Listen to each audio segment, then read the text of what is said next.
Hello guys, welcome to my YouTube channel epic ग्राम।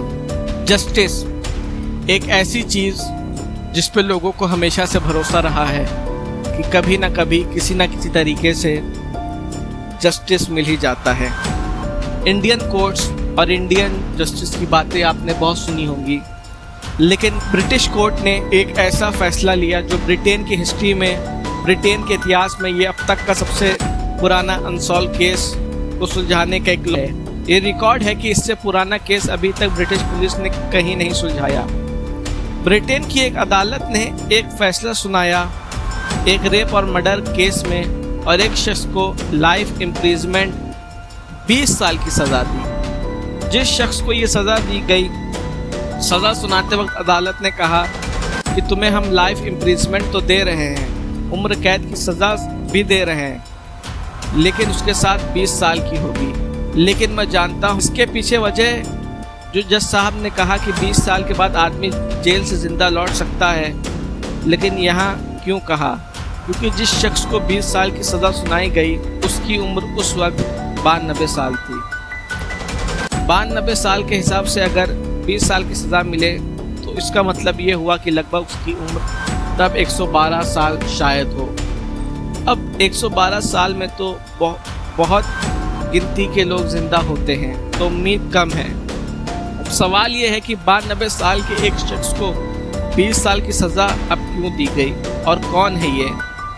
तो पेश है पूरा उसका केस। रैलेंड हेडली, जिसकी उम्र 92 साल है, और कहानी शुरू होती है 58 साल पहले। ये 58 साल पुराना मुकदमा है जो ब्रिटिश पुलिस तमाम कोशिश के बावजूद भी सुलझा नहीं पाई, और 58 साल के बाद पहली बार कामयाबी मिली और ये केस सुलझा। 58 साल से जो रेपिस्ट और कातिल पुलिस की नज़रों से दूर था, वो कहीं और नहीं था जहां पर कत्ल हुआ। जिस लेडी का रेप हुआ वहां से सिर्फ 200 मील की दूरी पर उसने 58 साल बिता दिए। कहानी रैलेंड हेडली की है और कहानी है लुइसा डेन की। लुइसा डेन एक 75 साल की लेडी, उम्र देखिए 75 साल, और दो बार अपनी ज़िंदगी में विधवा हुई। पहली बार जब इन्होंने शादी की तब 1940 में इनके हस्बैंड की डेथ हो गई। पार्कर एडविन उनके हस्बैंड का नाम था, वो एक काउंसलर थे। 1940 में डेथ हो गई। इसके बाद लुइस ने दूसरी शादी की, उसका नाम था जॉन डेन। जॉन डेन की शादी भी ज़्यादा दिन तक नहीं चली और 1960 में जॉन डेन की मौत हो गई। उसके बाद लुइसा अकेले थी। हालांकि पहले पति से उनके 2 बच्चे थे, लेकिन बच्चे कहीं और दूर रहते थे, माँ से कोई लेना देना नहीं था। ठीक ठाक पैसा उनके पास था, घर पर रहती थी। अब 1967 की ये बात है, 28 जून 1967। अच्छे नेचर की लेडी, पड़ोसी भी उनसे बहुत खुश रहते थे। बस एक ही उनके अंदर एक ही बुराई, कि वो ड्रिंक काफ़ी करती थी और उसकी एक लत लग चुकी थी। 75 साल की उम्र, लेकिन फिट, सारा काम खुद करती थी। पड़ोसियों के साथ अच्छे से बातचीत करती थी, व्यवहार अच्छा था। लेकिन 28 जून 1967 की सुबह पड़ोसियों ने एक अजीब चीज़ देखी। उन्होंने देखा कि लुइसा डेन के दरवाजे पर उस दिन न्यूज़पेपर यूं ही पड़ा हुआ था। अमूमन वो जल्दी उठने वाली लेडी थी और न्यूज़पेपर अंदर ले जाती हैं, लेकिन उस दिन न्यूज़पेपर बाहर पड़ा हुआ, दरवाज़ा अंदर से लॉक। तभी पड़ोसी आपस में बात करने लगे, क्योंकि ऐसा पहले हुआ नहीं। अब एज उनकी 75 साल की थी। फिर एक पड़ोसी ने कहा कि रात को मुझे लुइस डेन के घर में किसी के चीखने की आवाज़ सुनाई दी थी। अब लोगों को काफ़ी फिक्र हुई, दरवाजे पर पहुँचे, दरवाज़ा बंद। उन्होंने पुलिस को फ़ोन किया, पुलिस की टीम मौके पर पहुंची। जब पुलिस की टीम मौके पर पहुंची और दरवाज़ा खोलने के बाद अंदर दाखिल हुई तो अंदर बेडरूम में लुइसा की डेड बॉडी पड़ी थी। गला घोंटकर मारा गया था, कपड़े अस्त व्यस्त थे। पहले लूटपाट है या उन्हें अपने आप को बचाने की कोशिश में शायद ये सारी चीज़ें हुई। लाश और कपड़े, उसे लग रहा था कि कहीं उनके साथ ज़बरदस्ती की गई, इनका रेप हुआ। लेकिन फिर ये था कि 75 साल की लेडी के साथ कोई इस तरीके से क्यों काम करेगा। खैर, पुलिस ने बॉडी को पोस्टमार्टम के लिए भेज दिया। सब घर के आसपास पूछताछ शुरू हो गई। घर के अंदर जितने एविडेंस थे उठाने की कोशिश की गई। याद रखिएगा ये 67 की बात है, तब डीएनए और अब आपकी बाकी सारी चीज़ें, टेक्नोलॉजी इतनी अच्छी नहीं थी। तो पूरे घर की तलाशी लेने के बाद पुलिस को सुराग के नाम पर सिर्फ एक चीज़ मिली और वो थी उस घर की विंडो पर एक राइट हैंड की हथेली के निशान। राइट हैंड के पाम यानी हथेली के निशान उस पर थे, उस शीशे पर थे। पुलिस ने शीशे को काटा, निकाला, अपने साथ ले गई और इसके बाद पोस्टमार्टम रिपोर्ट्स आई। पोस्टमार्टम रिपोर्ट से पता चला रूसिया डंग को मारने से पहले उनके साथ रेप किया गया। अब ये खबर न्यूज़पेपर में आई, 75 ईयर ओल्ड लेडी के साथ रेप, ये किसी भी समाज को चौंकाने वाला था। अब पुलिस के ऊपर प्रेशर, पुलिस ने तफ्तीश शुरू की। सबूत के नाम पर सिर्फ एक चीज़ मिली, एक पाँव, पंजे, हथेली के निशान। पुलिस ने उस एरिया में 2 किलोमीटर के रेडियस में 15 से 60 साल की उम्र के जितने मेल थे उनके सभी हथेलियों के निशान लेना शुरू किया ताकि गिलास पे मिले हथेली के निशान के साथ मैच हो सके। 2.2 किलोमीटर में इस रेडियस में कुल 19,000 मेल जो 15 से 60 साल के दरमियान आते थे। ऐसे 19,000 लोगों के हथेलियों के निशान लिए गए, फिर उससे मैच कराया गया, लेकिन किसी का मैच नहीं हुआ। धीरे धीरे वक्त बीत गया। रूसिया डैन का रेपिस्ट नहीं मिल पाया। जो सारे सबूत इकट्ठा किए थे, जिसमें घर के अंदर के बिखरे हुए सामान, उस वक्त जो क्राइम के वक्त उन्होंने एक स्कर्ट पहनी हुई थी, वो स्कर्ट, यह सारी चीज़ें पुलिस के माल खाने में जमा है। और वो हथेली के निशान जो 1966 से अब 1977 आ गया। 10 साल बीत गए। 10 साल के बाद जिस जगह लुइस रहती थी वहाँ से लगभग 50 मील दूर पर 79 ईयर ओल्ड, 84 ईयर ओल्ड दो लेडी के साथ ही ऐसी ही ज़बरदस्ती की जाती है। मतलब 79 एंड 84 ईयर ओल्ड इतने बुजुर्ग पर उनके साथ भी रेप किया गया। अब जो जुरिडिक्शन अलग था। इस लुइसन के पूरे इलाके में 50 मील दूर पुलिस ने तफ्तीश शुरू की। तफ्तीश के दौरान वहाँ जो भी फिंगरप्रिंट्स बाकी मिले उसके ज़रिए आखिरकार पुलिस को एक शख्स तक पहुँचती है और उसे अरेस्ट करती है। उसका नाम था रेलैंड हेडली। कई सबूत फिंगरप्रिंट्स मैच कर जाते हैं। अब पुलिस रेलैंड हेडली को अरेस्ट कर लेती है। अरेस्ट करने के बाद उसे कोर्ट में पेश किया जाता है, मुकदमा चलता है। अदालत उसे उम्र कैद की सज़ा सुना देती है, लेकिन इस फैसले के खिलाफ चैलेंज करते रेलन हेडली के वकील ने ऊपरी अदालत में गया और वहाँ जो दलील देता है कि ये शख्स ज़हनी रूप से थोड़ा कमज़ोर है और वाइफ के साथ इसकी कभी नहीं बनी और इसी वजह से उसने ये हरकतें की हैं। उसकी दिमागी हालत को देखते हुए उस पर रहम किया जाए। अदालत ने निचली अदालत के फैसले को पलट दिया और कहा कि 20 साल उस वक्त भी मिली थी, उसे सिर्फ छोड़ के 2 साल की सज़ा दी जाए। और 1907 में हेडली से 2 साल की सज़ा, 2 बुजुर्ग महिलाओं के रेप के बावजूद 2 साल की सज़ा काटने के बाद जेल से बाहर आ गया। अब सज़ा काटने के बाद वो आ गया, अपने घर पर रह रहा था। धीरे धीरे वक्त बीता। इधर लुइसा डेन के मर्डर और रेप केस की कोई प्रगति नहीं हुई। वक्त बीतता रहा।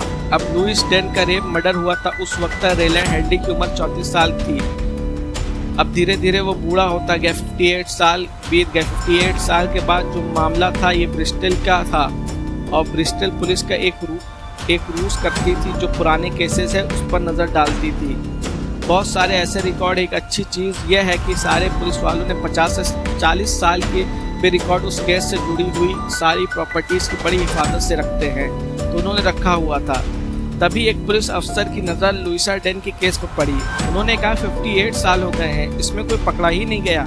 अब डिटेक्टिव पुलिस वाले और बाकी लोग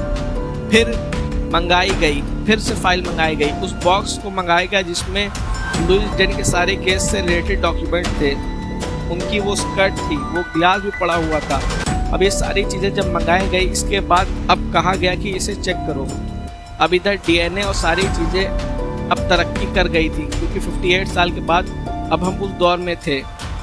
ये 2023 की बात है जो यहाँ अब से 2 साल पहले की।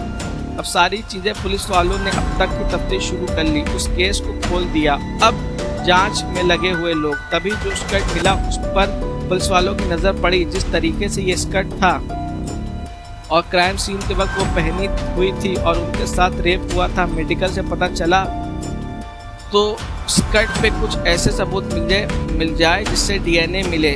उसे भेजा गया डीएनए के लिए। नसीब देखे 58 साल के बाद स्कर्ट पर कुछ निशान मिले। पुलिस ने फॉरेंसिक के जरिए एक्सपर्ट्स को पहुंचाया। उसमें पता चला कि इसके अंदर कुछ और चीज़ें थी जो 2 लोगों की है, एक तो लुइसा हेडन की और एक किसी अनजाने शख्स की। अब जो दूसरा था वो डीएनए प्रोफाइलिंग के ऊपर काम शुरू हुआ। जब काम शुरू हुआ तो डाटा बैंक को खंगाला गया और ये डीएनए प्रोफाइल पूरा मिल गया। तो उसकी डाटा प्रोफाइल के जरिए ढूंढते ढूंढते आखिरकार एक शख्स का डीएनए प्रोफाइल लुइसा हेडन के स्कर्ट पर मिले निशान के साथ मैच हो गया। जब मैच किया गया तो उस शख्स की कुंडली निकाली गई तो पता चला इसका नाम रेलेट हैंडली है। अब सिर्फ डीएनए मैच करने से ही काम नहीं बनता क्योंकि 58 साल पुराना केस था। अब पुलिस को ये एस्टैब्लिश करना था कि उस वक्त यानी 28 जून 1967 को रेन हेडली ब्रिस्टल में उस इलाके में मौजूद था कि नहीं जहाँ लुइसा हेडन का कत्ल हुआ था। अब पुलिस उस दौर की सारी चीज़ें को निकालती है। इत्तेफाक से कुछ ऐसे सबूत मिले जिससे उसकी मौजूदगी 1967 में वहाँ इस्टेब्लिश हो गई। अब 2 चीज़ हो गई। तीसरी कुंडली जब खंगाली गई तो पता चला कि 1977 में लुइसा हेडन के रेप और मर्डर केस के 10 साल बाद 79 और 84 ईयर लेडी का रेप हुआ था और उसके मामले का बाकायदा रेलन हेडली को पकड़ा गया था। उम्र कैद की सज़ा हुई थी लेकिन वकील ने दिमागी बीमारी का बहाना बना के उसकी सज़ा बचा ली और सिर्फ 2 साल में वो जेल से चला आया। इसका मतलब तो वो हैबिचुअल ऑफेंडर है, तो ये भी इस केस में हक में गया। अब ये सारी चीज़ें मिली तो फिर ब्रिस्टल पुलिस ने आखिरकार एक रोज़ रेलन हेडली के घर पर दस्तक दी। 34 साल की उम्र में उसने जो कत्ल किया था और रेप अब वो 92 का हो गया था। 58 ईयर्स बीत चुके थे। इन 58 सालों में वो अपनी पूरी ज़िंदगी तसल्ली से जी चुका था, लेकिन जब तक घर पर दस्तखत हुई सामने पुलिस वालों ने नाम पूछा और अपने साथ ले गई। जब अपने साथ ले गई उसकी पूछताछ हुई। पहले उसने इनकार कर दिया लेकिन जब फिर वो डीएनए और सारी चीज़ें बताई गई वो हैरान है कि 58 साल पुराने सबूत इन लोगों ने जिंदा कहाँ से कर दिया। अब पुलिस का कोई चीज़ और करनी नहीं थी जिससे अदालत में उसे सज़ा दिलाई सके। तो पता चला कि जब लुइसा हेडन का कत्ल हुआ तो उनके घर के विंडो पे गिलास पर एक राइट पाम दाहिनी हथेली के फिंगरप्रिंट्स मिले थे। उस ज़माने में ये चीज़ें काफ़ी होती थी, या तो फिंगरप्रिंट्स या फिर निशान मिल जाएं इस तरह के। और उस वक्त के पुलिस के हिसाब से जो रिकॉर्ड में भी दस्तावेज हैं कि 2.2 किलोमीटर के रेडियस में करीब 19,000 15 से 60 साल की उम्र के लोगों के नमूने लिए गए थे। तब 34 साल के रेलन हेडली था। तो अगर सबके नमूने लिए गए तो रेलन हेडली उस वक्त मैच क्यों नहीं कर पाया गया। जब तफ्तीश हुई तो पता चला कि रेलन हेडली सिर्फ 2 किलोमीटर के दायरे के बाहर होने की वजह से बच गया। वहाँ के पुलिस ने जुरिडिक्शन के हिसाब से तय किया कि हम 2.2 किलोमीटर के अंदर रहने वाले हर मेल 15 से 60 का सैंपल लेंगे हथेलियों के। इत्तेफाक से रेलन हेडली 2.4 किलोमीटर पास रहता था, यानी सिर्फ और सिर्फ 200 मीटर दूरी से वो बच गया। अब इसके बाद जब यहाँ पकड़ा गया तो फिर अब सब कुछ तो आ गया था। अब वो गिलास और वो हथेली के निशान भी सहज कर रखे थे पुलिस ने। अब ये फाइनल पुख्ता करने के लिए इसी की हथेली के निशान है। उससे कहा गया कि अपनी हथेली के निशान दो। उसने कहा कि मुझे एलर्जी है, बीमारी है, मैं नहीं दे सकता। अब उसका इनकार करना और भी शक को हवा देने लगा। खैर किसी तरह बहाने से पुलिस ने उसको हथेलियों के निशान ले लिए और उसके बाद 1967 में उसके गिलास के उस नमूने को मिलाया गया, निशान के मैच कर गया। मैच करने के बाद सारे सबूत पुलिस के पास थे। अब इसके बाद ब्रिस्टल की कोर्ट में ये मामला पहुंचा। सुनवाई हुई। सुनवाई होने के बाद 1 जुलाई को कोर्ट ने गिल्टी ठहराया और इसके बाद फिर सज़ा सुनाई दी गई। अदालत ने जो वकील थे उसकी उम्र का हवाला देते हुए इस पर रहम किया जाए। वैसे भी 92 साल का है, पता नहीं कितना जिएगा, लेकिन अदालत ने 1977 का वो फैसला याद रखा जिसमें उम्र कैद की सज़ा सुनाई थी, लेकिन दिमागी हालत बताकर ठीक नहीं है। 2 साल में बाहर आ गया, और अगर उस वक्त वो बाहर ना आता तो शायद जो बाकी गुनाह थे वो ना होते, क्योंकि उसने 10 घरों में चोरी भी की थी। तो जब ये सारे सबूत आ गए तो फिर पुलिस ने 10 घरों में चोरी के भी उस पर इल्ज़ाम लगाए। तो उसने जब ये सारे सबूत सामने आए तो खुद ही एक्सेप्ट कर लिया। उसने बताया कि मैं बहुत ज़्यादा अपने घर और अपनी बीवी से परेशान था, मुझे गुस्सा कहाँ निकालूँ, तो मैं इजी टारगेट मेरे लिए बुजुर्ग महिला होती थी, और मैं अपने जहाँ रहता था उसके इर्द गिर्द में ही सिर्फ शिकार बनाता था, इसलिए मुझे उस सारी लोकेलिटी के बारे में पता था, वो रास्ते पता थे, और ये भी पता था कि किसके घर में कौन बुजुर्ग महिला अकेले रहती है। तो मैं फिर जाकर वहाँ अपनी हवस मिटाता और मार डालता, फिर कुछ कीमती चीज़ें होती तो ले जाता। तभी उसे लुइस डेन के बारे में पता चला। उसको पता चला कि वो काफ़ी ड्रिंक करती है, ड्रिंक के बाद शायद होश में ना हो, तो इसलिए वो विरोध भी नहीं कर सकेगी। अब इसी इरादे से 28 जून 1967 को वो उनके घर में दाखिल हुआ, लेकिन उन्होंने विरोध किया तो उसे गला घोट के मार डाला। सारी सबूत खिलाफ होने के बाद अदालत ने रेड हेडी को 20 साल की उम्र कैद की सज़ा सुना दी, लेकिन इस लाइन के साथ की सज़ा 20 की है और उम्मीद नहीं है कि तुम अब जिंदा जेल से बाहर आ पाओगे, और लगता भी नहीं। तो अगर ब्रिटिश पुलिस के इतिहास में और ब्रिटेन के इतिहास में ये उनका अब तक का सबसे पुराना केस जो सुलझाया गया है। और इसी के साथ ये स्टोरी आज ख़त्म होती है। स्टोरी पसंद आई हो तो वीडियो को लाइक करें, चैनल को सब्सक्राइब करें। मिलते हैं नेक्स्ट वीडियो में, तब तक के लिए बाय बाय, गुड बाय।